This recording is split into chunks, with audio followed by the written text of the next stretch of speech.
Hello, and welcome, friends and mortal enemies. Thanks for tuning in. You're listening to Terror is a Mood podcast, a sibling account of true crime and paranormal activity.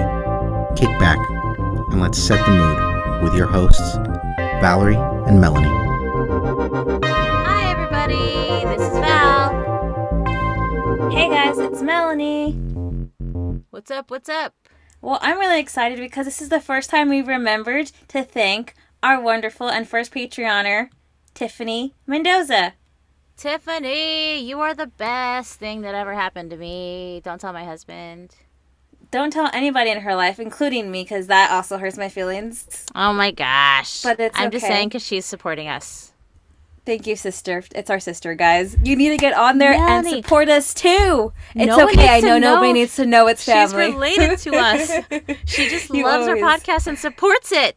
She's our number one fan. She does support it. Yes. You guys can get on there for $5. That'll include numerous bonus episodes, not only one a month. There's 2. What else, Val? You get a cool sticker. And you get to, chat with us and talk to us on the DL. Yeah, we'll have more merch on there, too. And we want to include coupons for you guys. Maybe a Patreon-only group. Instagram or Facebook. Yeah, we'll do some kind of watch party. Yeah. Speaking of which, Mel, we did have a listener text me today. A very What? important listener. Yeah, she texted me to correct me because I said hysterectomy for men instead of vasectomy. I know why you said it. Why? Because men act like they have all of our emotions, so it's accurate.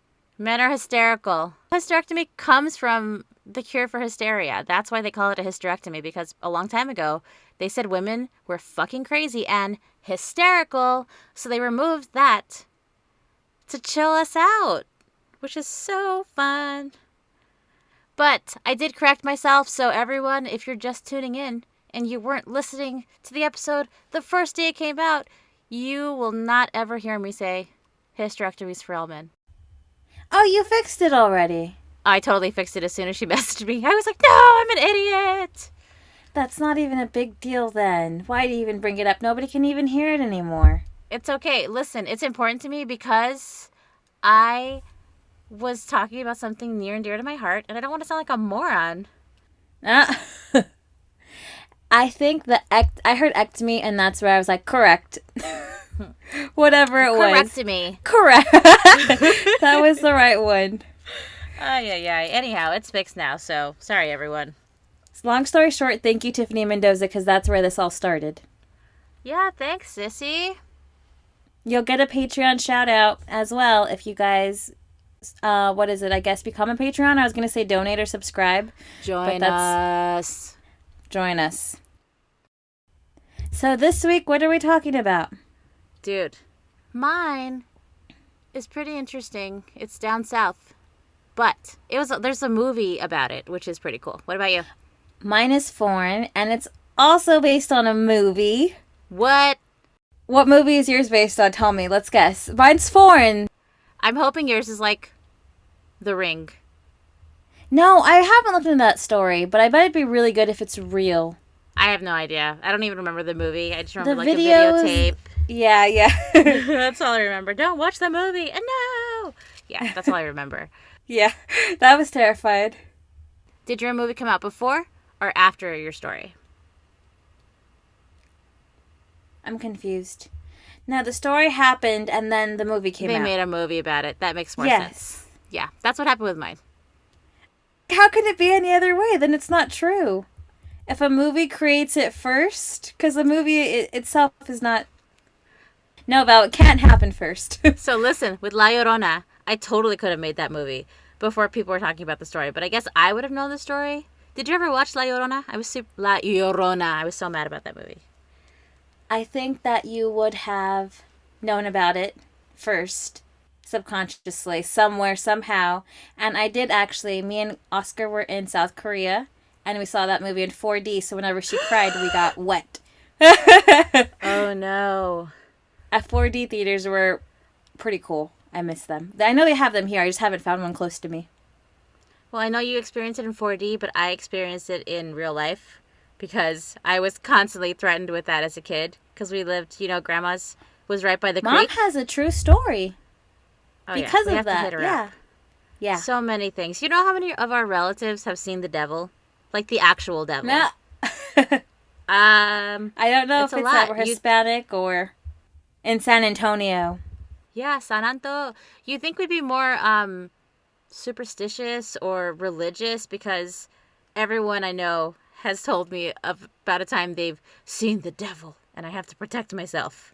When I think about it now and I think about the folklore of it, it was probably what kept them inside at night because they didn't have the internet and they didn't have switches and game cubes. That was what their generation talked about to keep their kids from doing crazy things.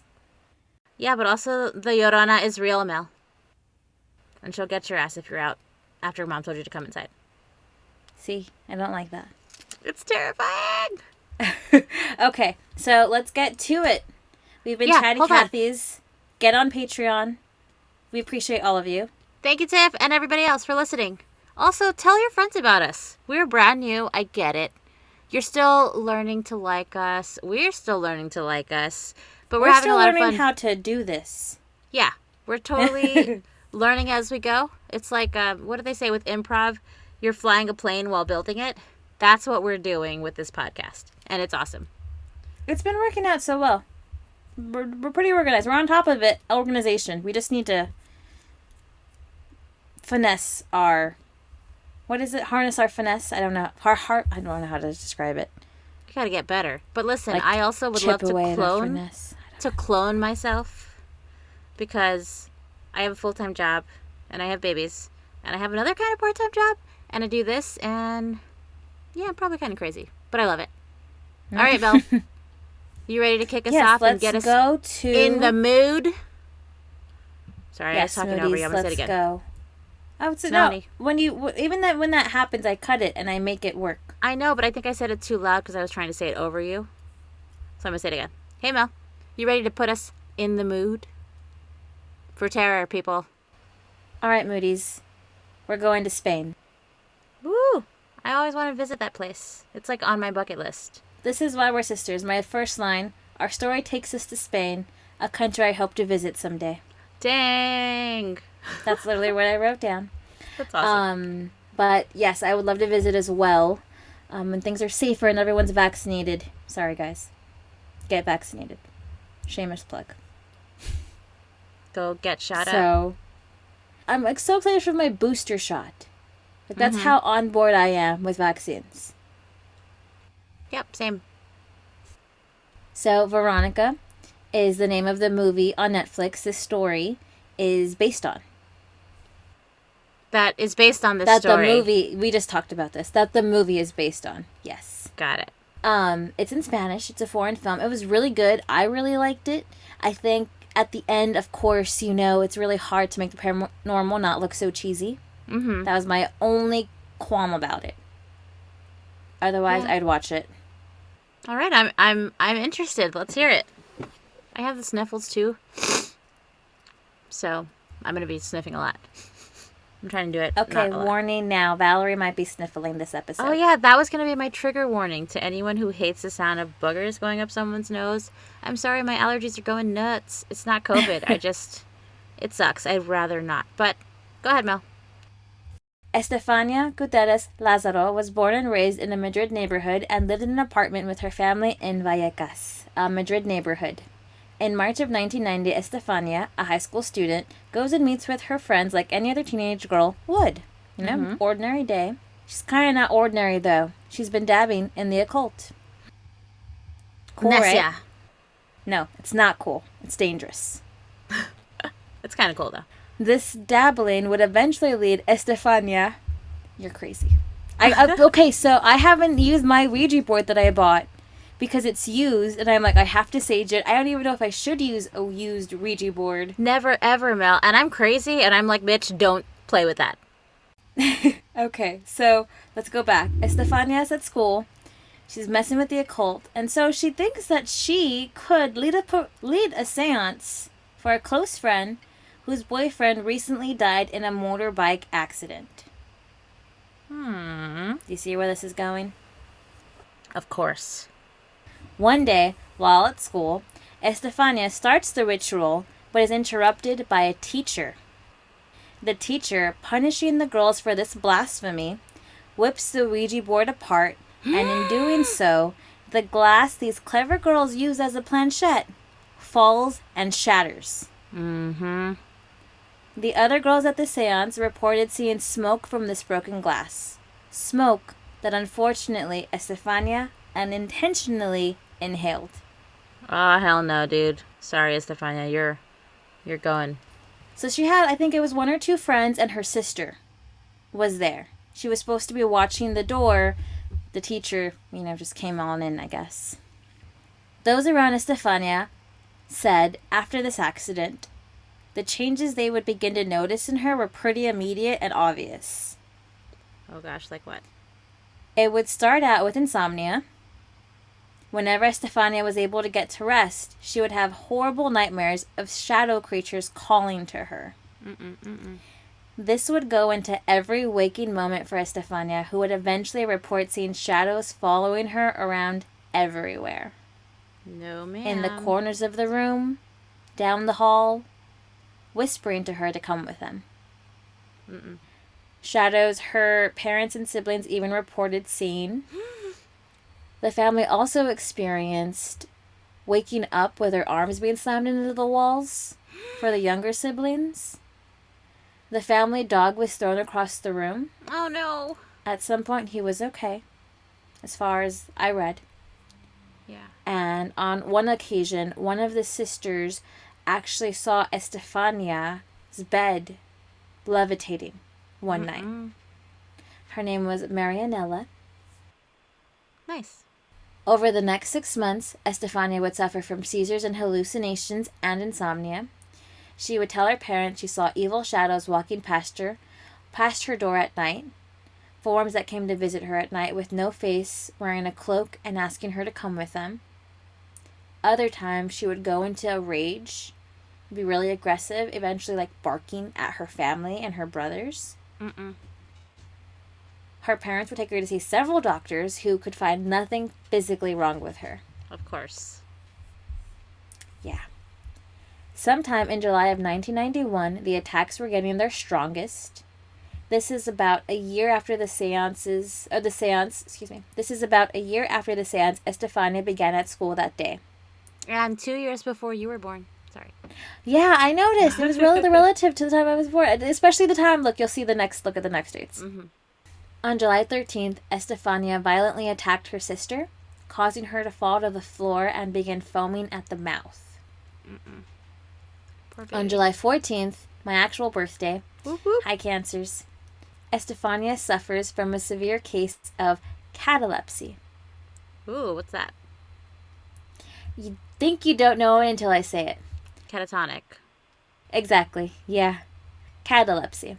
A medical condition characterized by a trance or seizure with the loss of sensation and consciousness accompanied by rigidity of the body. So she's taken to the hospital completely catatonic. And later that same night, 18-year-old Estefania Lazaro dies. The autopsy failed to explain the cause of death, citing it a sudden and suspicious death. Yeah. Do you think it stops there, Val? No, I bet she comes back. Oh, that is kind of on point. I'm but guessing. Yeah, it doesn't stop there. Okay. So Estefania dies, right? But the hauntings are going on. Keep going on. At her house? Soon. Yeah. So another thing I didn't mention was that the bathroom became a hotspot, I guess, at the house for an activity. So they stopped, using it. Oh my gosh. Pretty much.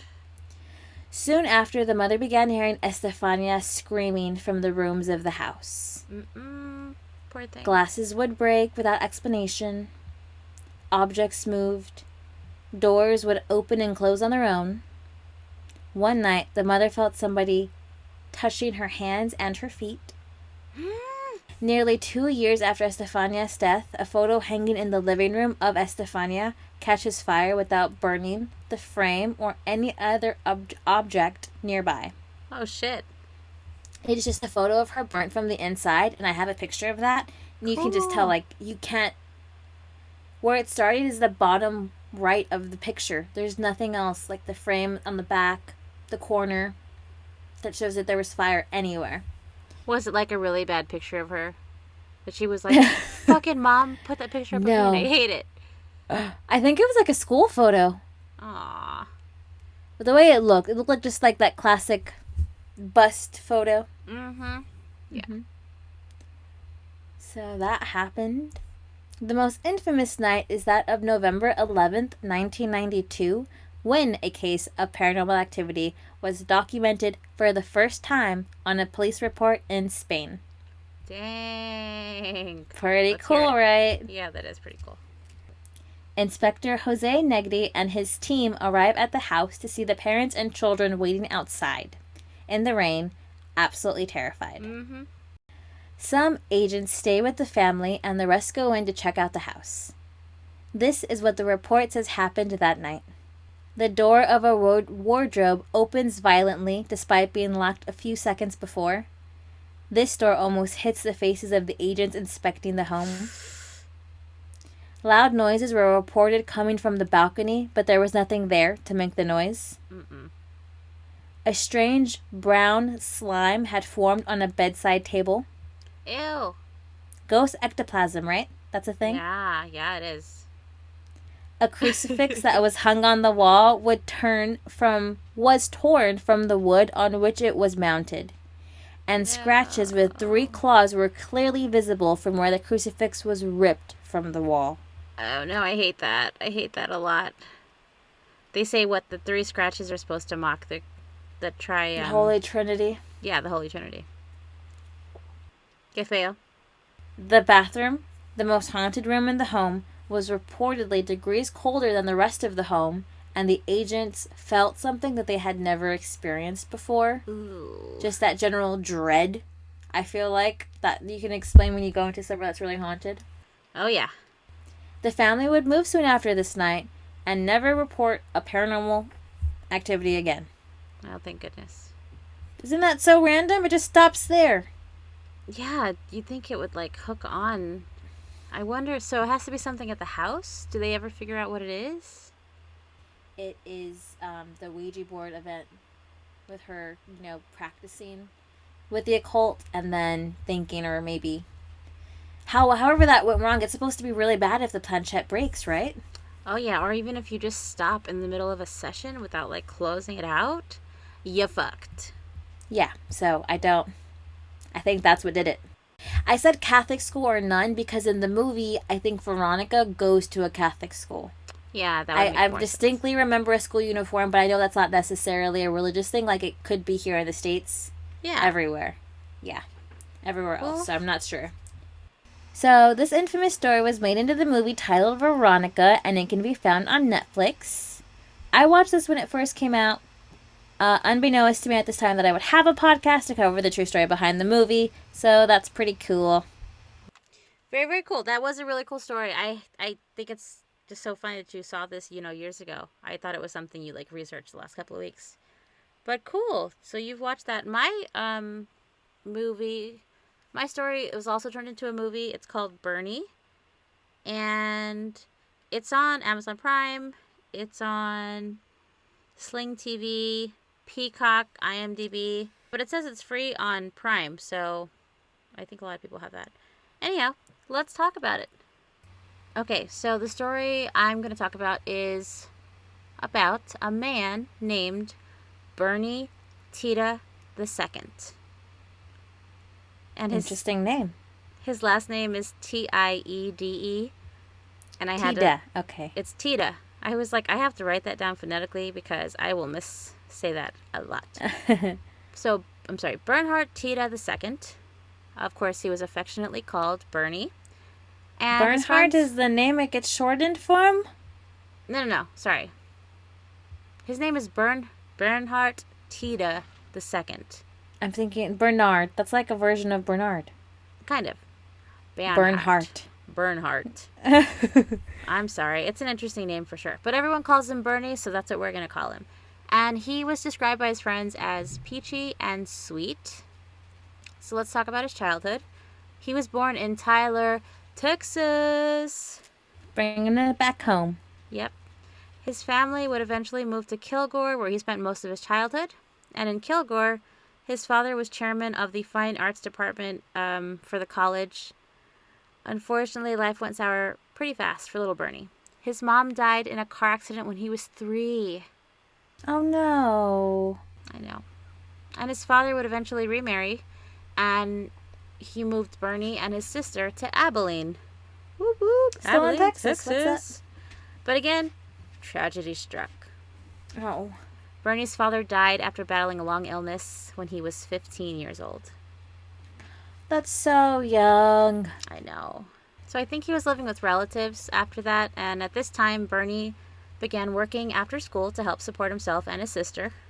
He began working at an Abilene funeral home, and he started out by doing yard work, but eventually he was helping with the funerals. Oh, wow. Yeah. That's a big jump. You went outside in. I know. I was like, he's a kid working at a funeral home. That's cool. So even with the job working at the local funeral home, he wasn't a doer person, and that's D-O-U-R. And that pretty much means like solemn or stern. I gave it a goog. It means relentlessly severe, stern, or gloomy. So Bernie was not a doer person. Rather, he was a popular boy in high school. He'd sometimes sneak the hearse from the funeral home out on Fridays and drive a bunch of his friends around Abilene.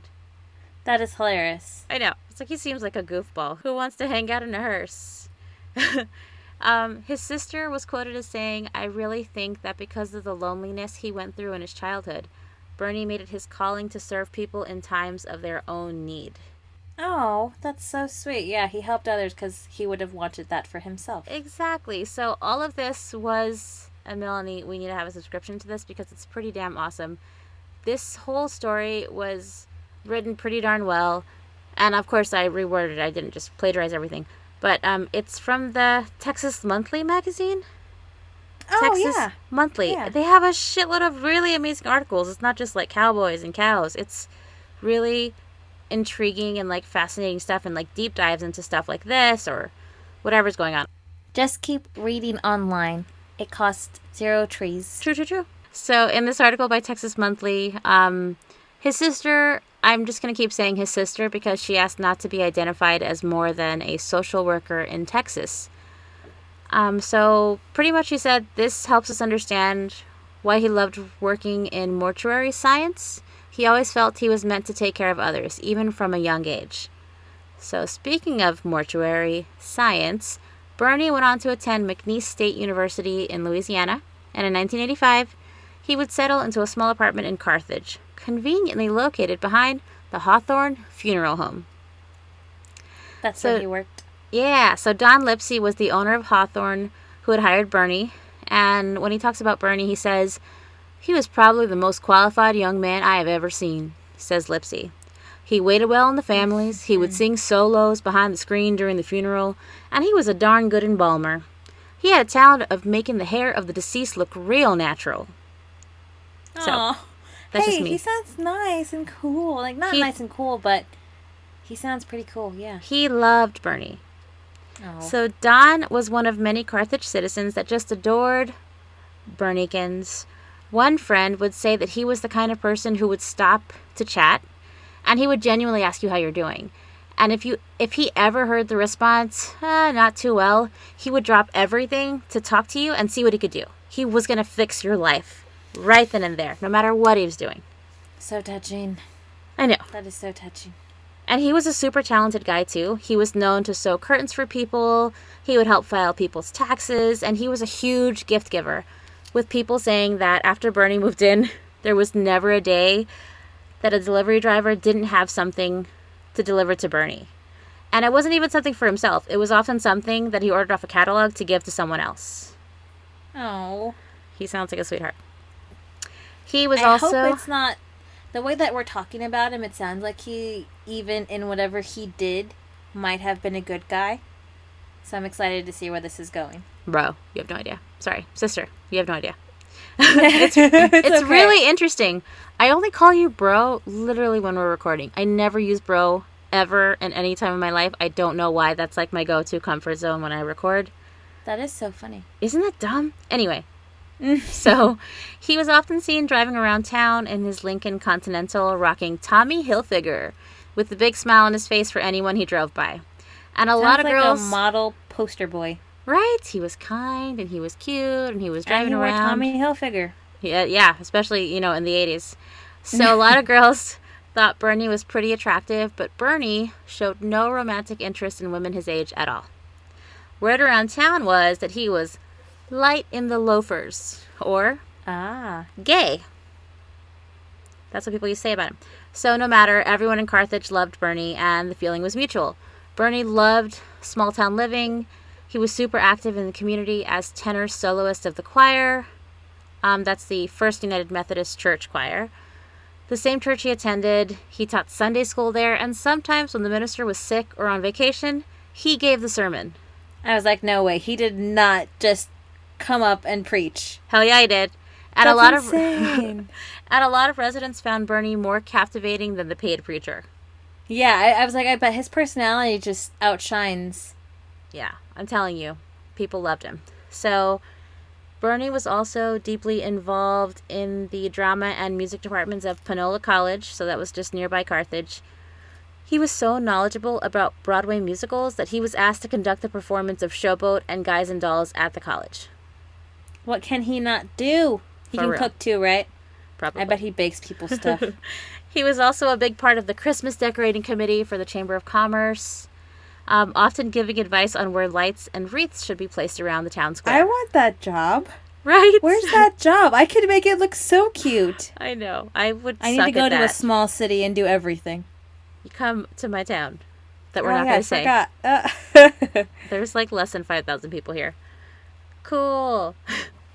Anyhow. It doesn't look like it. That's what it says. I guess so, yeah. So now back to Bernie's job at the funeral home. He was made for mortuary science and had a particular penchant for empathizing with older ladies who were newly widowed. Bernie was the first to lead them to the parlor to weep on the sofa, handing them handkerchiefs, quoting comforting scripture, and standing nearby during the burial, often ready to catch them if they fainted while their husbands were laid to their final rest. What are you thinking? I can see your face. What do you think's happening? I know, I don't want to say it. Okay. So oftentimes, he was known to call on the widows after the funeral, offering to help with errands like picking up their meds if they needed. So many Carthage women loved him. They'd tell their loved ones to make sure Bernie was singing at their own funeral when they died. Oh no, little lady, little did you know. I know. So one Carthage widow said, "With that nice tenor voice of his, I just knew Bernie could sing me right into heaven." Oh, isn't that cute? That's precious. I think everything just sounds precious in an accent. So Carthage, this cute little town, was kind of odd because it was actually a town full of well-to-do widows who inherited small fortunes from the deaths of their rich husbands. And though Bernie was known to help them all, it was Mrs. Marjorie Nugent, the richest widow in Carthage, that Bernie paid the most attention to. I wonder why. Marjorie moved to Hawthorne in March 1990, and her husband would eventually die, and he was worth between $5 and $10 million. Cheddar. So let's talk more about Marjorie. She was born in 1915 just outside of Carthage. Carthage is in Texas, everyone. I did not know this. Sorry, Texas fam. So Marjorie was born in 1915 just outside of Carthage. Her dad ran a grocery store but provided a comfortable living for his family. It was while she was studying at Louisiana Tech that Marjorie met R.L.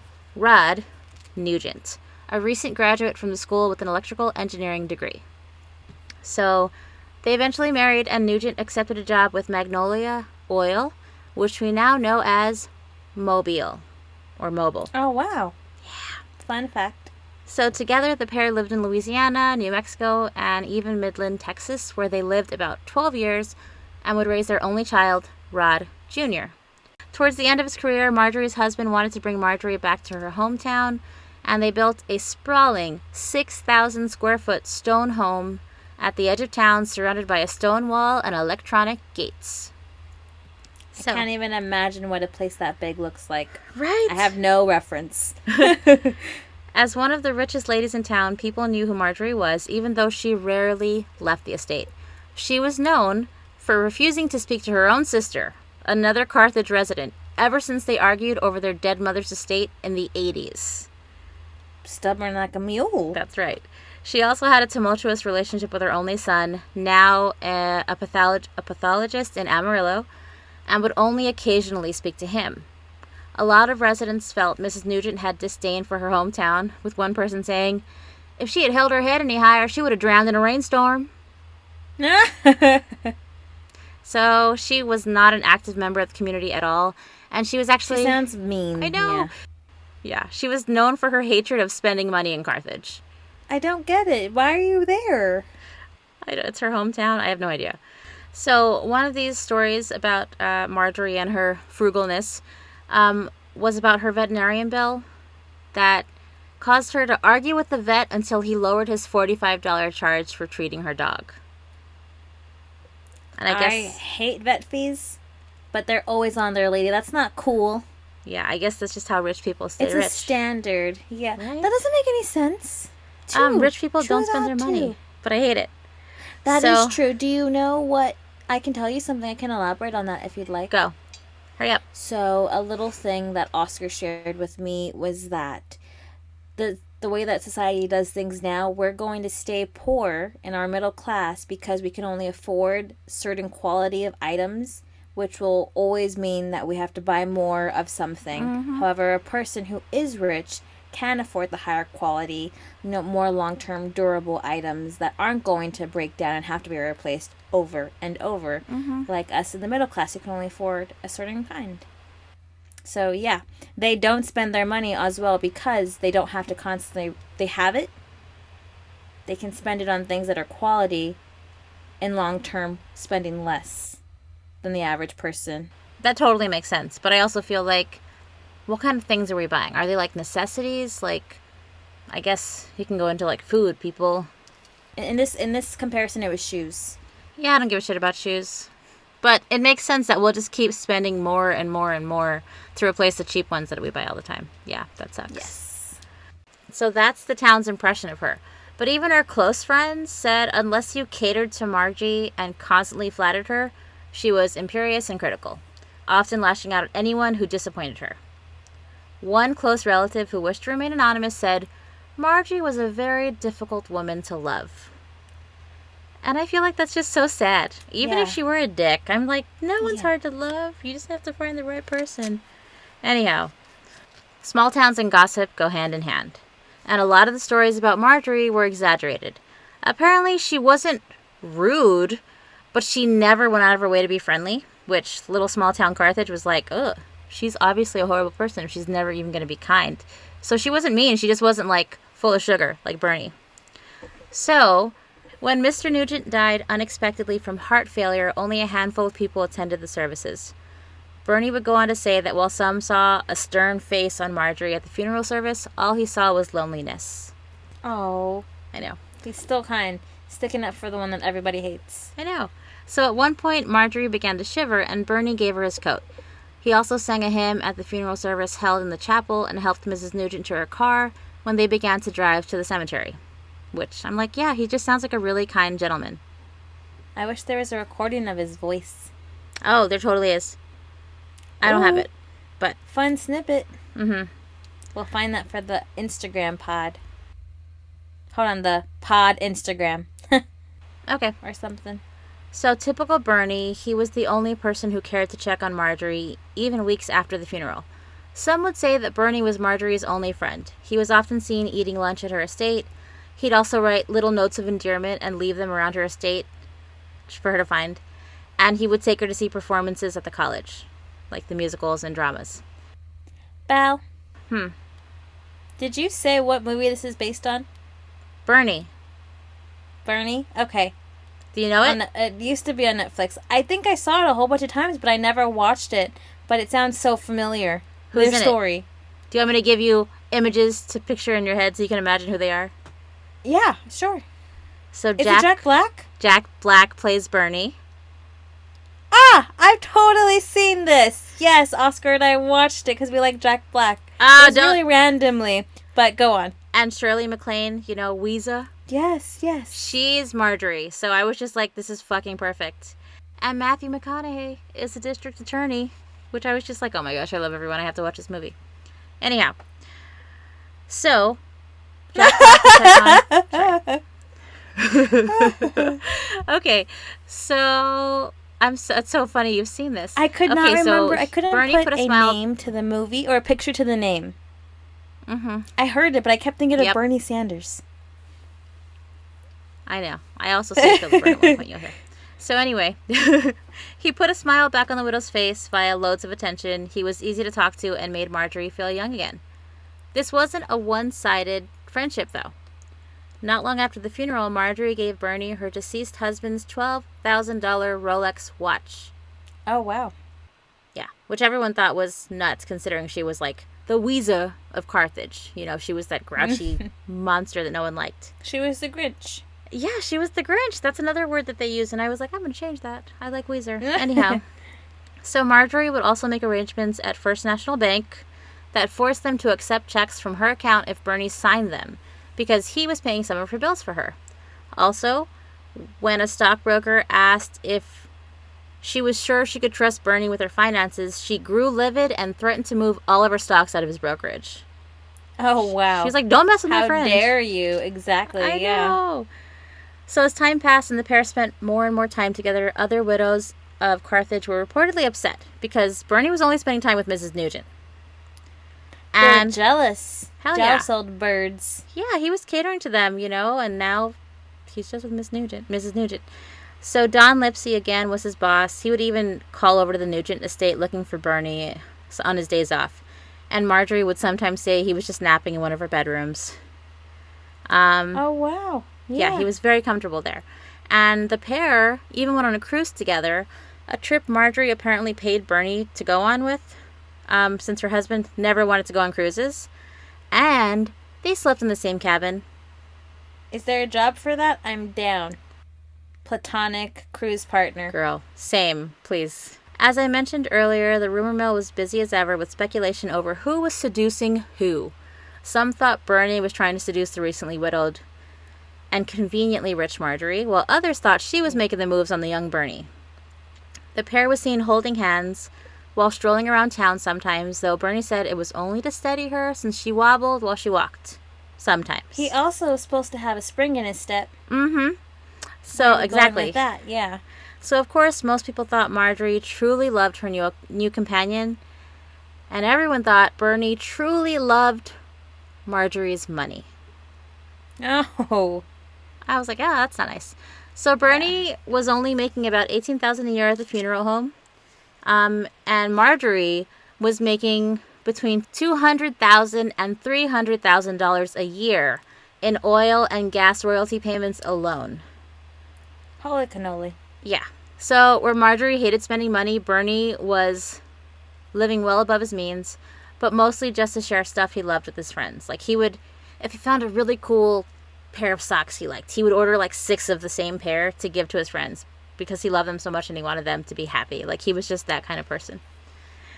So with this in mind, it's no surprise that when Marjorie offered Bernie a job in 1993 at a much higher salary, 1993, what's up again, Mel? Hey, I'm born. Yeah, so he willingly accepted the job. His new position, this is totally what you're looking for, Mel, go linked in it. His new position would be business manager and escort on trips around the world. That is a to die for position. For if real. anything has that in the title. Sign us both up, please. So, remember his boss, Don Lipsey?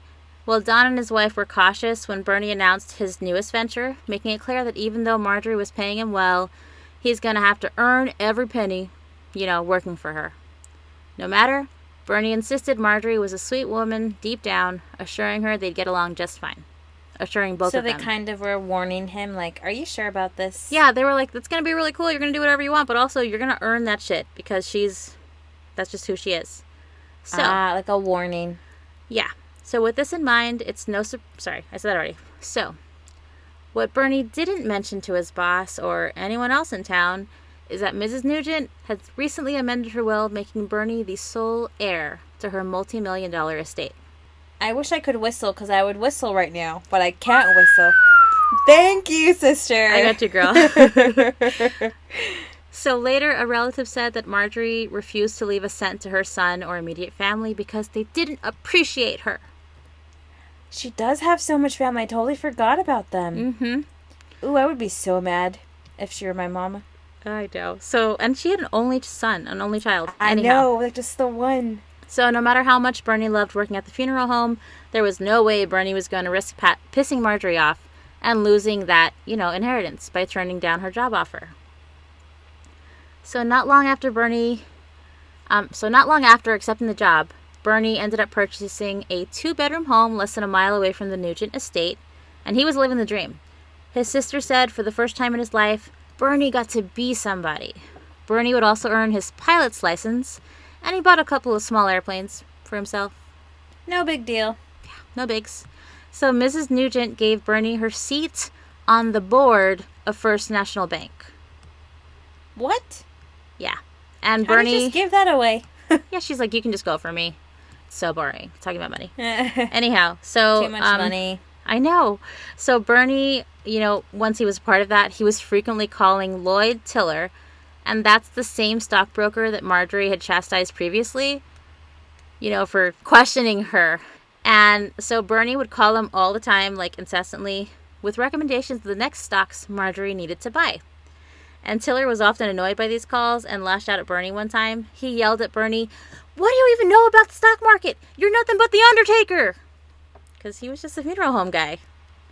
Oh my gosh. After this, Marjorie placed a call to Tiller only a few minutes later, reminding him that if he spoke that way to Bernie again, she would be changing stockbrokers. She knows, that's not cool. Don't talk to him like that. I know. She's so loyal. Also, you'd think the stockbroker would be like, sure, give me your money, I don't care. Based on the movie version of Bernie and the story, do you think there's pretty accurate portrayal? I haven't seen the movie, I don't know. You gotta tell me. How have you not seen it, but you're talking about it? I did the research. I think it's pretty accurate. It sounds pretty good. Good. He did a pretty good portrayal. Apparently, Jack Black spent a lot of time with Bernie to, capture his mannerisms. He's a little over the top because he's Jack Black, but he's awesome and I love him. Did you see him dancing to WAP? No, I didn't see him dancing to WAP. Go look that shit up on Instagram. Jack Black is amazing and I love him and his pop belly. He's so funny. Okay. Okay, so Bernie would travel the world with Marjorie, visiting the Orient, Egypt, and Russia. They flew to New York to see Broadway musicals, and they sailed the Queen Mary for Europe, returning on the Concorde. I know about that. Hell yeah. So it was the glamorous life Bernie had imagined, but as his old boss, Don, had said, he would pay a price. Uh-oh.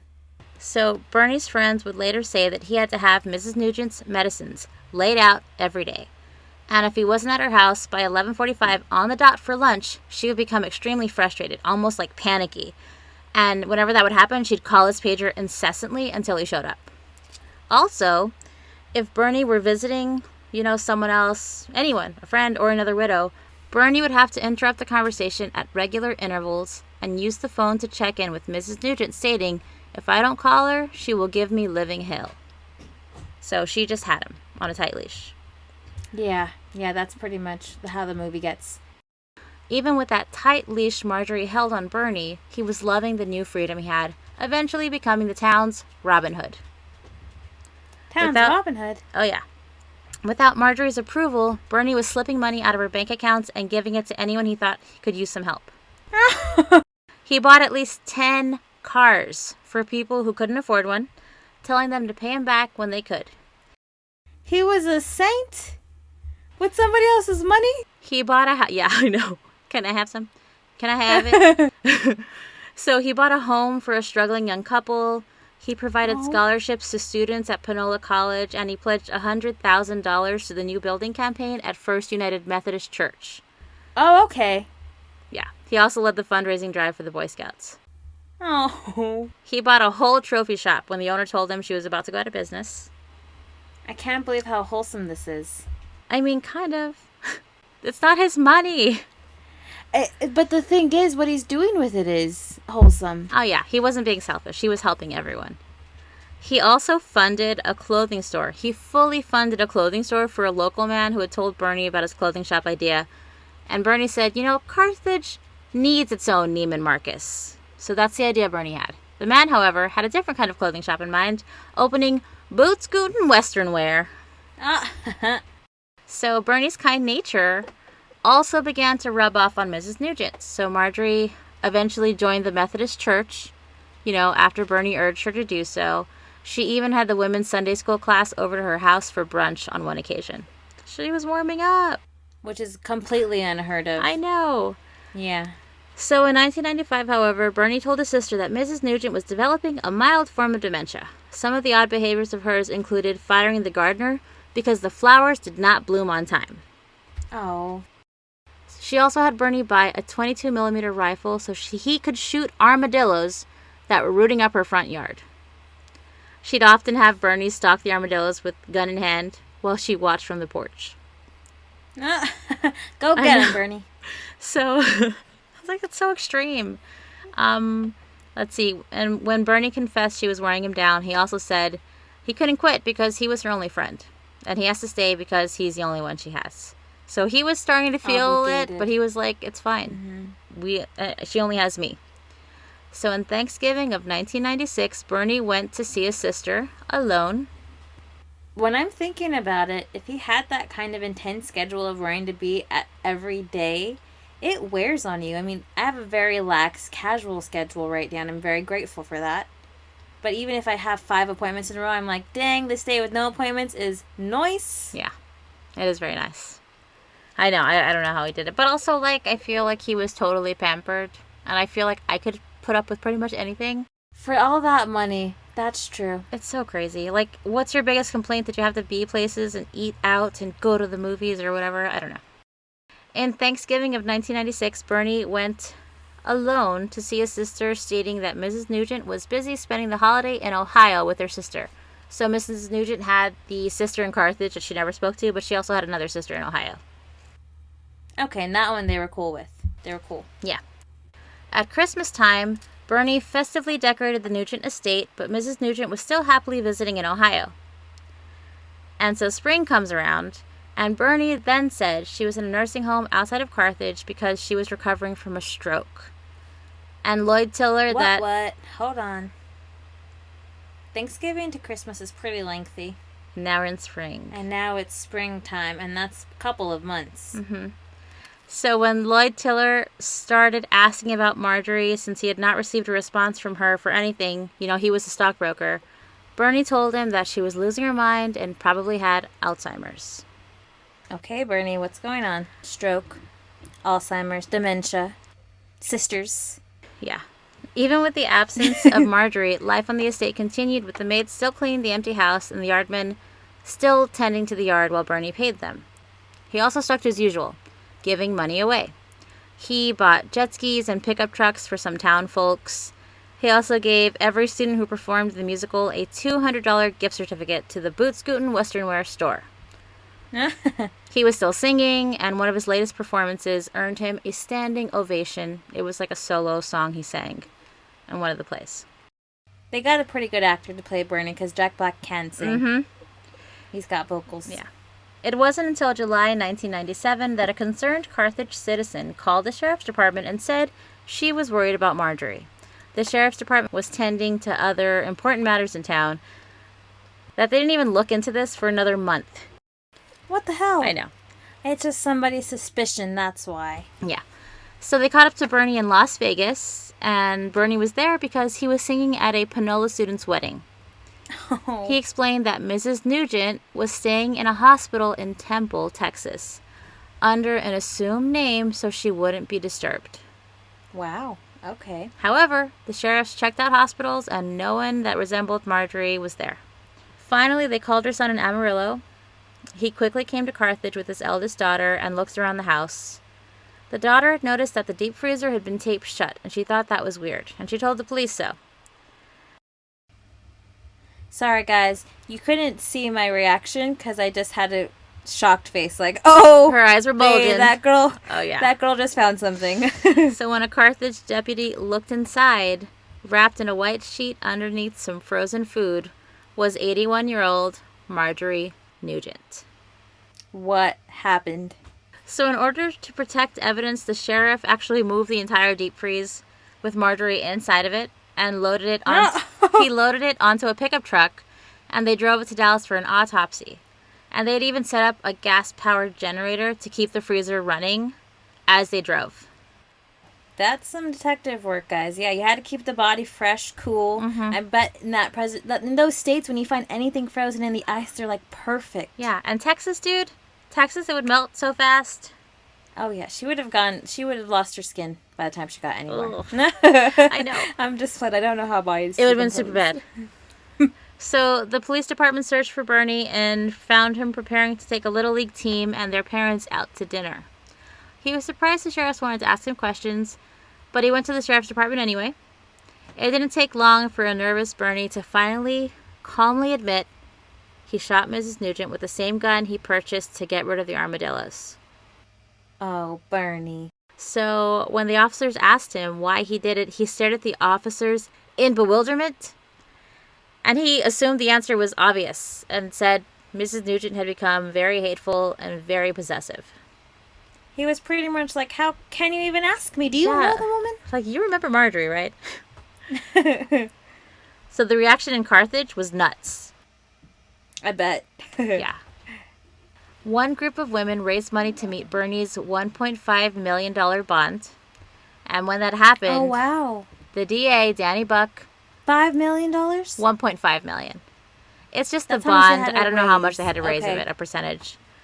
And when that happened, the DA, Danny Buck, who Matthew McConaughey plays, went to the Justice of the Peace and filed more charges against Bernie over theft charges since he stole money from the account after Marjorie was dead. And the bond was then raised to $2.7 million. He just didn't want the women who were helping him to get him out. He was like, oh, hell no. He did this too. And he just raised his bond. Or raised, yeah. Yeah, he saw it from that perspective. Like, this guy's a criminal. Yeah. And those ladies were like, it's Bernie. Mhm. It's fine. Here we go, Mel. The church was also feeling the burn too. Just kidding. I mean, yes, they were. They prayed for Bernie. They were, yeah. They prayed it's just for this Bernie, not that Bernie. Yeah, maybe. Who knows? They prayed for our Bernie publicly every Sunday. But they never once prayed for Marjorie Nugent. Oh my gosh. They were just like, God, help Bernie in his time of need. Nobody even had second thoughts of Marjorie. I know. That's insane. The IRS arrived in Carthage not too long after, and they charged Bernie with money laundering, stating that he took more than $1 million from Mrs. Nugent. And apparently, there were over 50 videotapes that Bernie kept at the estate that were proof that everyone from an elected city leader to a DPS trooper all engaged in illicit acts of some sort or another. Whether it was like asking Bernie for money or they didn't expand on illicit acts, but he had videotapes of shit on everyone in town. And that is pretty interesting. I know, yeah, right? I wonder what he got.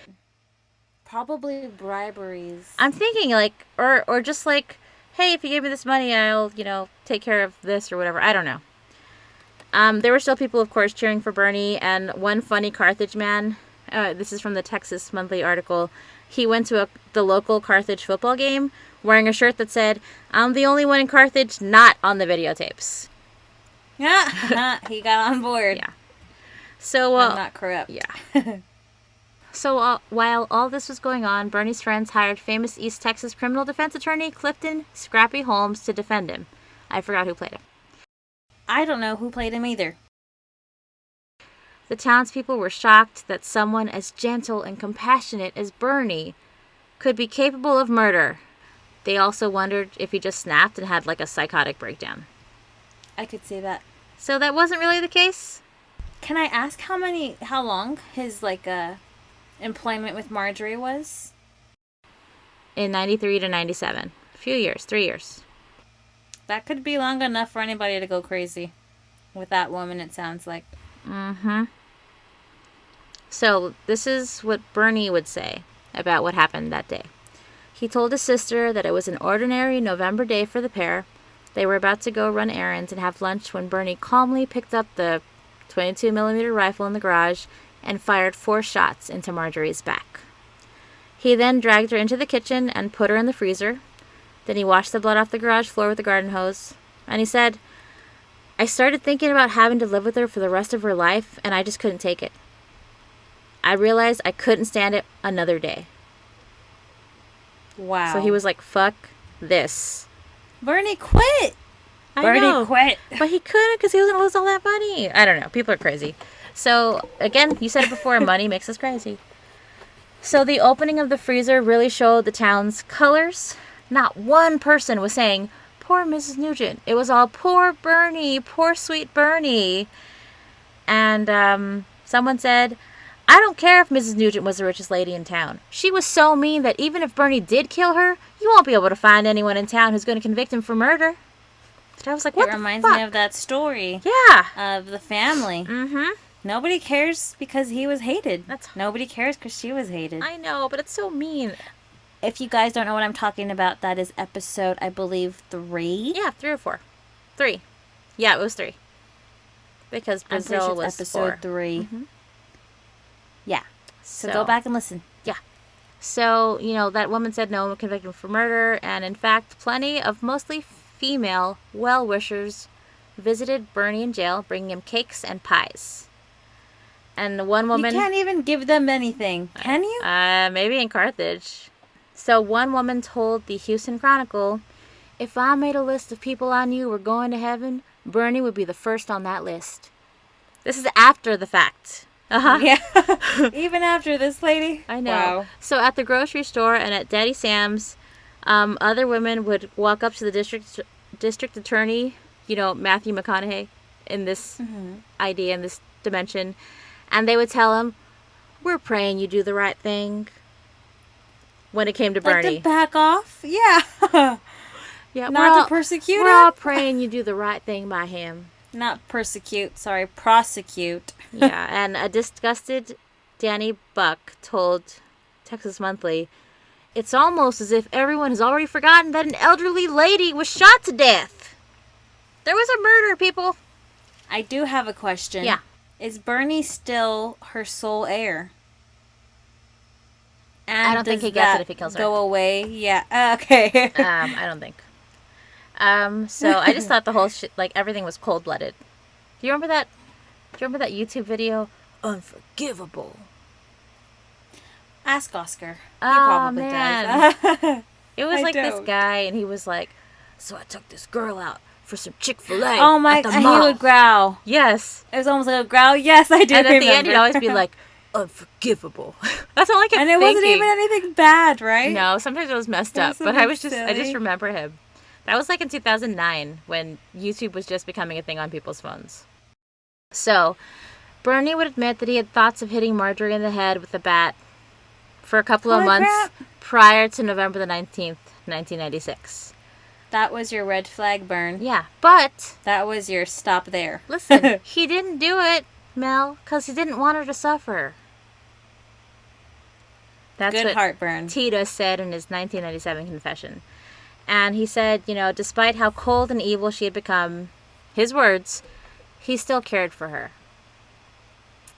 He still had a caring soul. I mean, yeah, but also what? Then it snapped because he couldn't care. He took her to his care limit. Mm-hmm. After all of those years of life and everything he went through, he met his care max. But I feel he like couldn't care anymore. It's not like she just changed overnight. She was always that way. So I'm like, dude, you knew what you were signing up for. That's bullshit that you were like, nope, I just can't take it anymore. It got worse. Maybe. It sounds like. Maybe it's because he wasn't around anyone else. So when people consider why he put her in the freezer instead of dumping her over a body of water, on one of his trips in his planes, Bernie knew it was Yes. because he didn't want to be that cruel to her and just abandon her body alone. And this is just how his mind worked. In his head, Bernie wanted to give Mrs. Nugent a proper burial. Eventually. Not when it was so fresh burn. Yeah. When people believed she was okay and just dead somewhere. Yeah. So Else. Marjorie did receive her burial in a small cemetery outside of Carthage, where her granddaughter stood and sang Amazing Grace. And relatives that she hadn't seen in years went to her funeral hoping to say goodbye to the woman they never really understood. And I mentioned this. This article was funny because the whole time it feels like someone's just telling you a story.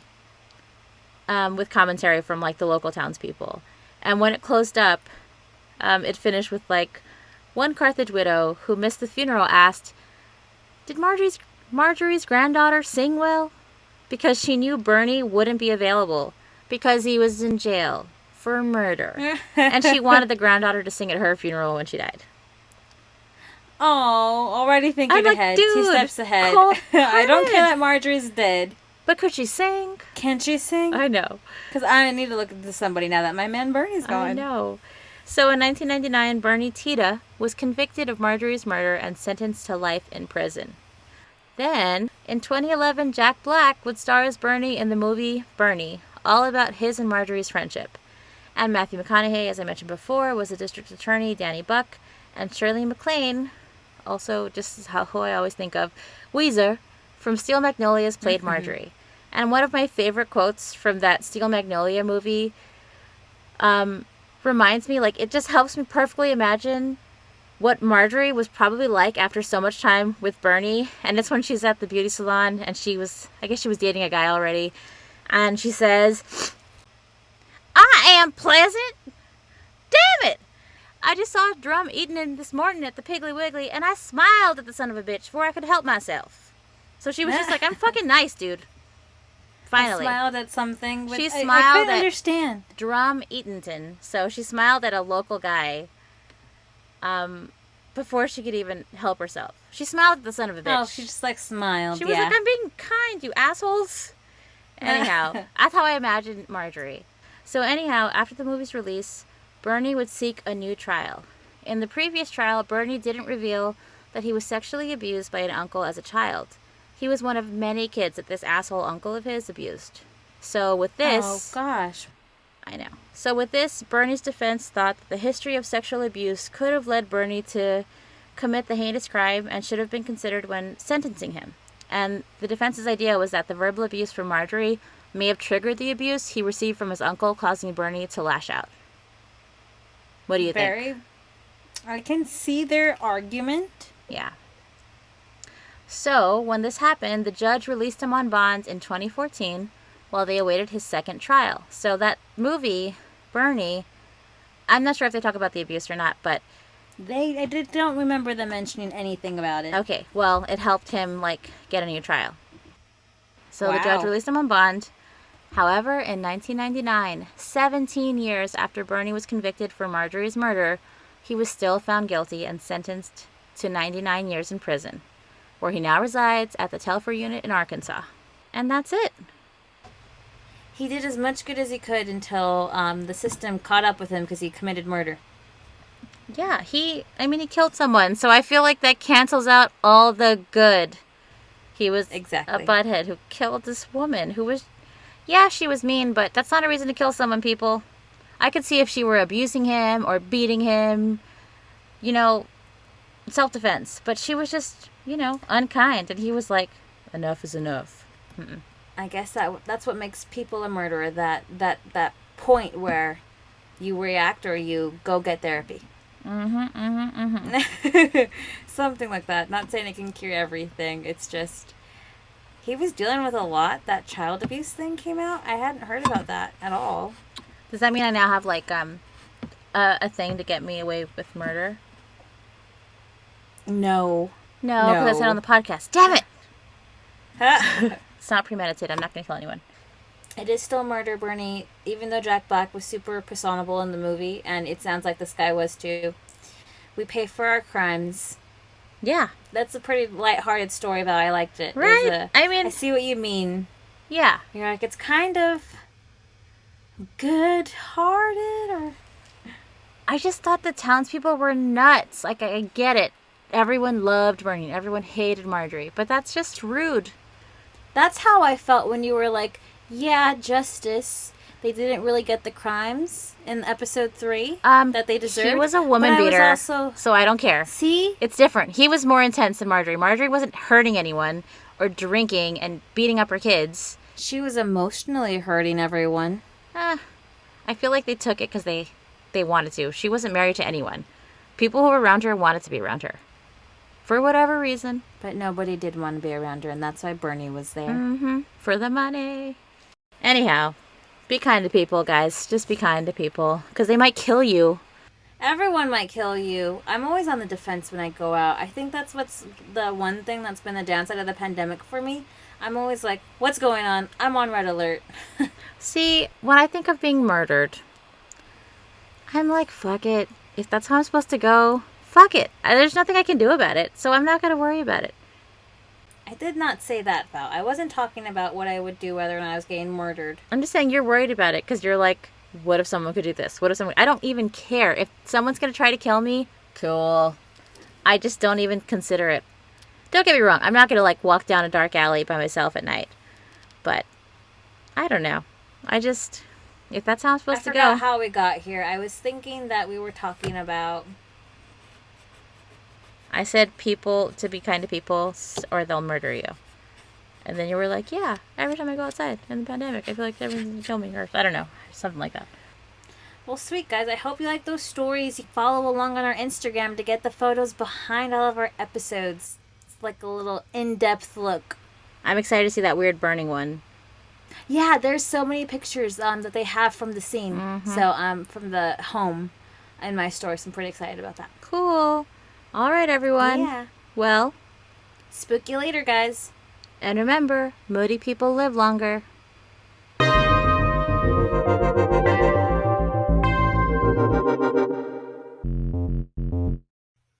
End recording.